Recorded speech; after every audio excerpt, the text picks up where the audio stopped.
اگلی صبح مہابیر کی آنکھ کھلی تو اس کی مسکراہٹ گہری ترین ہو گئی۔ اس نے کبھی سوچا بھی نہیں تھا کہ اسے پا لینے سے یوں اس کی رگوں میں سکون خون بن کر دوڑے گا کہ اس کائنات کا ہر رنگ اسے اپنی باہوں میں سماتا محسوس ہوگا۔ اس کا دل تھا کہ بھرا نہیں تھا، اس کی محبت کا نشہ تھا جو سر چڑھ کر بولا تھا اور ابھی تک ہینگ اوور اترا نہیں تھا۔ وہ اس کے بے حد قریب، اس کی رات بھر کی شدتوں اور جنونیت سے بے حال ٹوٹی بکھری حالت میں گہری نیند میں تھی۔ مہابیر کی نگاہ اس پر سے بھٹکتی گھڑی کی جانب اٹھی تو چونک گیا۔ دن کا 1 بج چکا تھا۔ وہ حیرت سے اٹھ بیٹھا۔ اس کی قربت میں تو دنیا بھلا بیٹھا تھا۔ یہ بھی بھول گیا تھا کہ آج کتنا بڑا دن تھا اور انہوں نے کیا کیا کرنا تھا۔ وہ اس نازک بے حال جان کی جانب جھکا۔ فجر، فجر میری جان۔ چہرہ آہستگی سے تھپتھپایا مگر جواب ندارت تھا۔ مہابیر نے اس کی نبض اور سانسیں چیک کی جو معمول سے مدھم رفتار پر تھی۔ اسے اب اس کی نیند سے گھبراہٹ ہونے لگی تھی۔ کیا کروں؟ وہ سوچنے لگا اور پھر اس نے فیصلہ کیا، ہاں صحیح، عیش کو بلاتا ہوں۔ وہ اٹھنے ہی لگا تھا مگر اپنی بے وقوفی پر لعنت بھیجتا دوبارہ اس کے قریب آیا۔ اس کا بکھرا لباس خود ہی درست کیا۔ اس کے جسم پر پڑے سرخ نشانوں کو دیکھ کر وہ رات کی اپنی کارستانی سمجھتا نظریں چرا گیا تھا۔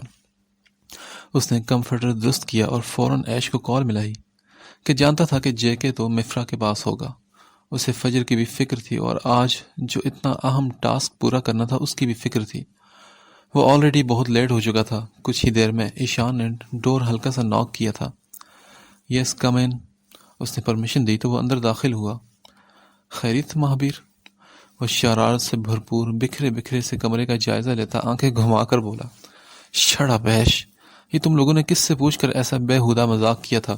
اب دیکھو اسے ہوش ہی نہیں آ رہا۔ واٹ؟ او نو۔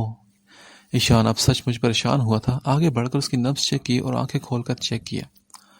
پھر وہ بھاگ کر اپنے روم سے اپنا میڈیکل باکس لایا تھا۔ فجر کی اچھی طرح چیک اپ کرنے کے بعد اس کے چہرے پر فکر کی پرچھائیاں چھا گئی تھی۔ کیا ہوا ایش؟ جلدی بتاؤ، اس کو کچھ ہوا تو میں برداشت نہیں کروں گا۔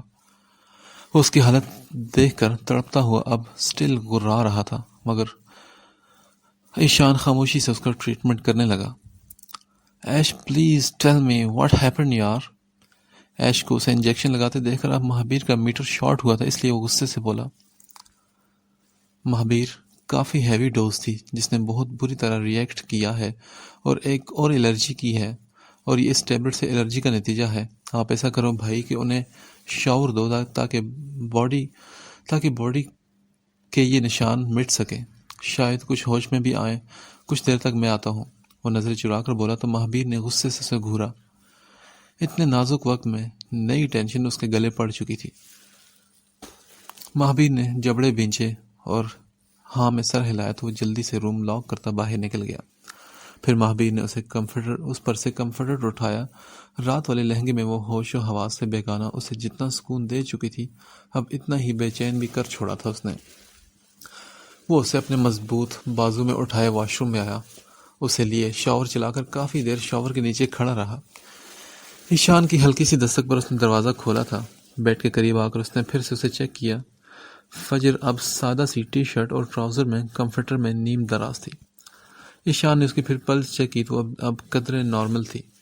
وہ بولا، گھبرانے کی کوئی بات نہیں بھائی، کنڈیشن نارمل سٹیٹ کی طرف آ رہی ہے مگر اس کے باوجود ہو سکتا ہے کہ ہوش میں آنے میں مزید 6 سے 7 گھنٹے لگ جائیں۔ مہابیر نے پریشانی سے کہا، مگر ایشان تب تک تو ہم نکل جائیں گے یار۔ ہاں میں خود بھی پریشان ہوں، بھابھی کے بغیر آروشی نے بھی ہنگامہ مچا رکھا ہے گھر میں، اوپر سے میں بھی چلا جاؤں گا تو۔ ایشان نبی اپنے دانتوں تلے لب کچلے اور اس کی رگیں تن گئی۔ میں چاہتا تھا کہ آروشی کو بھابھی کے حوالے کر کے جاؤں مگر ہماری بے وقوفی کی وجہ سے ان کی خود یہ حالت ہو چکی ہے۔ ایشان کو اپنی بے حد افسوس تھا اپنی نادانی پہ۔ اٹس اوکے ایش، اب یہ ٹھیک ہے، مجھے تسلی ہے مگر تم چاچو کی بات مان لو اور ساتھ۔ نہیں بھائی پلیز، یہ ہر کوئی مجھے ہی کیوں انڈر اسٹیمیٹ کر رہا ہے۔ ایسی بات نہیں ایش، تمہاری طبیعت بھی کچھ نہیں ہوگا، میں نے کہا نا۔ وہ کہتا ہوا لب کچلتا وہاں سے نکلا تھا۔ مہابیر پھر الماری تک گیا، چینج تو کر ہی چکا تھا، اب اپنی گن کوٹ کی کمر پہ لے جا کر سیکرٹ پاکٹ میں چھپائی تھی۔ پھر ضروری چیزیں لی، ایک نظر پیچھے مڑ کر دیکھا اور بے چین سا پھر اس کے قریب آ کر پاس بیٹھا، دونوں ہاتھ اس کے دائیں بائیں ٹکا کر اس کے کان کے پاس جھکا اور بولا، ہے اپنا خیال رکھنا۔ سوچا نہیں تھا کہ زندگی کی ایک نئی شروعات کر کے اگلے ہی دن وہاں جانا پڑے گا جہاں سے لوٹنا شاید ممکن ہی نہ ہو۔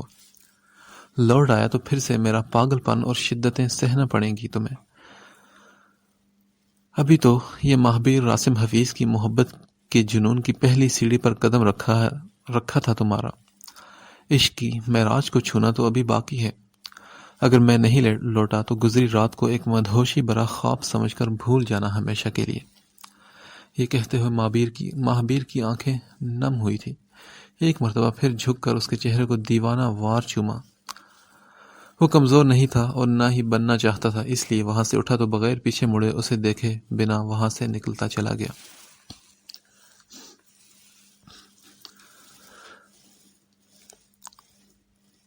وہ عروشے کو اپنے ہاتھ سے دوپہر کا کھانا کھلا رہا تھا۔ پاس ہی بیٹھی زمل روئے جا رہی تھی۔ مام پلیز،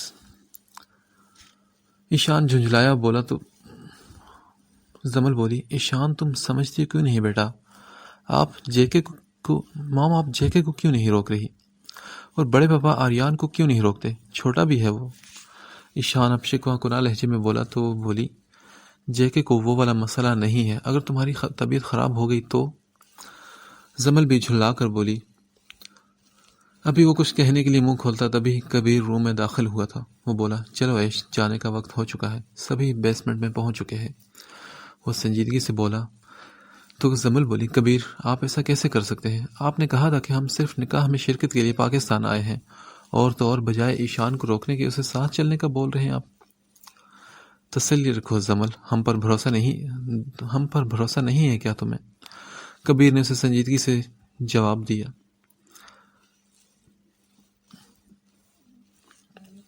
عروشے جو کب سے ان کی بحث معصومیت سے سن رہی تھی، وہ بولی، ایش دیکھو ماما پاپا فائٹ کر رہے ہیں۔ اب زمل اور کبیر کی بحث پر اچھلتی کودی کلیپنگ بھی کرنے لگی تھی۔ اتنی ٹینشن میں بھی اس کی حرکتوں پر تینوں ہنس پڑے تھے۔ ایشان نے اسے سمجھایا تھا کہ اس نے ان دونوں کو ماما پاپا بولنا ہے۔ پھر کبیر اس کے پاس آیا اور روشے بیبی کا ماتھا چوما۔ زمل، میری بیٹی کا ایسے ہی خیال رکھنا جیسے تمہارا بیٹا اس کا خیال رکھتا ہے۔ تمہارے بیٹے کی قیمتی متاع حیات ہے یہ، سمجھ رہی ہو نا تم؟ عیش کے جانے کے بعد تمہیں اس کا خیال رکھنا ہے، وہ بھی بہت سارا۔ کبیر نے جان بوجھ کر اس کا دھیان بٹانے کو اس کی توجہ عروشے کی جانب دلائی تھی۔ تو زمل منہ بسور کر بولی، ہاں مجھے تو جیسے پتہ ہی نہیں نا۔ کبیر نے ہنس کر اس کے ماتھے پر لب رکھے، جبکہ عروشے ہونک بنی ابھی پاپا کے اس جملے میں اٹکی تھی کہ عیش کہیں جا رہا ہے۔ ماما پاپا یار کچھ تو بچوں کا خیال کریں۔ میری تو خیر ہے، بٹ آپ لوگوں کے اس رومانس سے میری روشے بیبی کے ذہن پر الٹا اثر نہ ہو جائے۔ ایشان بے حد شرار سے بولا تو کبیر بھی جھیم گیا، جبکہ زمل نے ایشان کے بازو پر ایک مکہ جڑ دیا۔ دونوں بہانے سے وہاں سے نکلے تھے کہ عروشے کا ہوائیاں اڑا چہرہ دیکھ چکے تھے۔ اب ایشان اسے اپنے طریقے سے سمجھا لے گا تھا تو مشکل ہی، کیونکہ اب تو وہ اس کی اس قدر عادی ہو چکی تھی کہ اسے ذرا بھی کہیں جانے نہیں دیتی تھی۔ اگر سوتے میں چھوڑ کر جاتا تو ایشان کی غیر موجودگی میں اس کی آنکھ کھلتی تو عروشے وہ ہنگامہ مچاتی کہ اسے سنبھالنا مشکل ہو جاتا، کجا کہ وہ اپنی آنکھوں کے سامنے اسے جانے دیتی۔ کبھی لوگوں کے جانے کے بعد ایشان الماری کی جانب بڑھا، مگر اپنے پیچھے اسے رونے کی آواز سنائی دی تو وہ ٹھٹک گیا۔ فوراً پیچھے مڑ کر دیکھا تو عروشے زمین پر پاؤں پٹخ پٹخ کر رو رہی تھی۔ ایک تو سب اس کو روکنے پر تلے بیٹھے تھے اور اب یہ بھی کمزور کر رہی تھی اسے۔ ایشان کی رگیں تنگ ہوئی اور بے دردی سے اس نے اپنے لب کچلے۔ اسی نازک غریب جان میں تو اس کی جان اٹکی تھی، اور اگر اسے کچھ ہو جاتا تو اس کا کیا ہوگا؟ بس یہ ایک سوچ تھی جس کے آگے وہ کچھ سوچ ہی نہیں پا رہا تھا۔ مگر وہ پھر دھیمے قدموں سے چلتا اس کے قریب آیا، جو بچوں کی طرح پھوٹ پھوٹ کر رونے میں مصروف تھی۔ کیا ہوا روشے بیبی کو؟ عروشے بولی، ایش گندا ہے، روشے بیبی کو چھوڑ کر جا رہا ہے۔ علیزی آپا بھی نہیں آئی، ایش بھی جا رہا ہے۔ نو میں نہیں جانے دوں گی ایش کو، عروشے ضدی لہجے میں بولی تو ایشان نے ضبط کی آخری حدوں کو چھو کر صوفے پر بیٹھ کر اسے اپنی گود میں بٹھایا اور بولا، you know what Ishe you know what Roshe Ish اس لیے جا رہا ہے تاکہ روشے بیبی کے لیے ڈھیر ساری چاکلیٹس، آئس کریم اور ٹوائز لے کر آئے۔ اس کی آنکھیں اس کی زبان کا ساتھ نہیں دے رہی تھی، مگر سچ شکر کہ اس کی گود میں بیٹھی وہ پگلی نادان تھی جسے وہ کھوکھلی باتوں میں الجھا سکتا تھا۔ سچی ایش؟ وہ فوراً ایکسائٹڈ ہو گئی اور رونا بھول گئی۔ ایشان نے بوجھل ہوتے دل سے اس کی بھیگی آنکھیں چومی تھی۔ آج جذبات کے طوفان کو روکنا اسے اپنے بس سے باہر لگ رہا تھا۔ سینے میں دل شور مچاتا جدائی کے لمحوں میں پسلیوں سے سر ٹکرا رہا تھا۔ ایشان پاگل سا ہوتا دیوانہ وار اس کے ایک ایک نقش کو چومے گیا۔ ایش کیا کر رہے ہیں آپ؟ وہ اب گھبرا گئی تھی اپنے ایش کے اس عجیب رویے سے، مگر آج ایش ہوش میں کب تھا؟ اس سے بچھڑنے کے خیال نے ایشان کو پاگل کر دیا تھا۔ تبھی آج ایشان نے خود پر سے اختیار کھوتے اس کی گردن کے گرد ہاتھ لپیٹ کر اسے اپنے چہرے پر جھکایا تھا۔ اس اچانک افتاد پر عروشیں مچل ہی تو گئی تھی۔ بے حد تڑپ کر اس کی شرٹ کا کالر جھٹکا۔ ایشان نے اسے اپنے اوپر سے صوفے پر اتارا تھا۔ وہ کھانسی لمبے لمبے سانس بھرتی سانس بحال کر رہی تھی، اور سانس بحال کرنے کے بعد اس سے پہلے کہ اس سے کچھ کہتی وہ سرخ چہرہ لیے کمرے سے نکلتا چلا گیا تھا۔ روحاب روحا کے روم میں تھی۔ روحا مسلسل روئی جا رہی تھی جب پاشا اور سہم خان ایک الوداعی نگاہ ان پر ڈالنے اندر آئے تھے۔ روحا کے آنسو دیکھ کر حسب معمول سہم خان کی رگیں تن چکی تھی۔ روحاب خاموشی سے پاشا کے بڑھائے ہوئے ہاتھ میں اپنا ہاتھ تھماتی وہاں سے جا چکی تھی۔ سہم نے اسے پکارا، روح۔ خبردار سہم خان، اگر آپ نے ہم سے بات کی تو۔ بالکل بھی نہیں۔ وہ فوراً غصے سے پھٹ پڑی۔ آپ جھوٹ بول کر لائے آپ یہاں ہمیں۔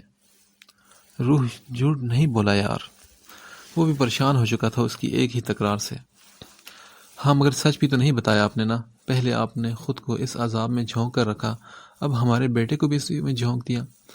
آخر ہم آپ سے پوچھتے ہیں ہمارا قصور کیا ہے؟ آپ کے سہم خان نے آگے بڑھ کر حسب معمول اس کی کمر میں ہاتھ ڈال کر اسے سینے میں بینچا تھا۔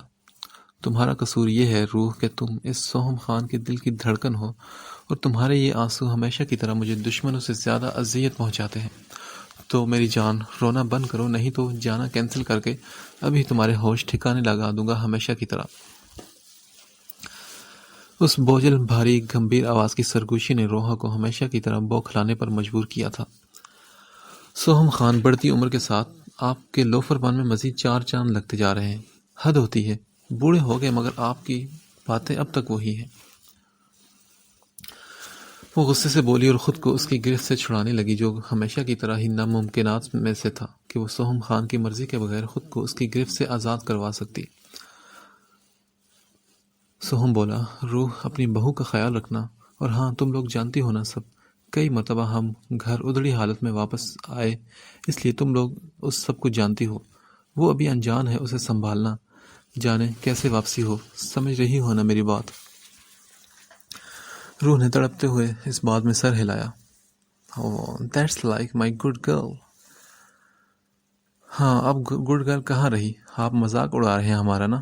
وہ منہ بنا کر بولی تو سہم خان ہنس پڑا۔ یوں ہی اس کے لبوں پر مسکراہٹ بکھیرتا وہ بھی وہاں سے نکل چلا تھا۔ ادھر پاشا رحاب کے سامنے کھڑا مسکرا رہا تھا، اور وہ حسب معمول حجاب سٹائل میں دوپٹہ اوڑھے ہوئے اس پر قرآنی آیات پڑھ کر پھونک رہی تھی۔ وہ اس کے فری ہونے کے بعد بولا، کچھ اور بھی رہ گیا تو وہ بھی کر لو زوجہ محترمہ۔ تو وہ مسکرا دی اور بولی، میرے بیٹے کا خیال رکھیے گا۔ اچھا، صرف بیٹے کا؟ مجھے پتا ہے کہ آپ اپنا خیال رکھیں گے، میرے کہنے سے پہلے ہی۔ وہ آہستگی سے بولی تو پاشا نے اپنے اندر تک سکون اترتے محسوس کیا۔ تبھی آریان روم میں داخل ہوا تھا۔ وہ بولا، موم کچھ پیار اپنے بیٹے پر بھی نچھاور کر دیں۔ وائٹ ٹی شرٹ کے نیچے بلیک پینٹ پہنے وہ باپ کی کاربن کاپی تھا۔ اٹھتا قد، کسرتی جسم، ہاف سلیو سے نکلتے مسلز والے بازو۔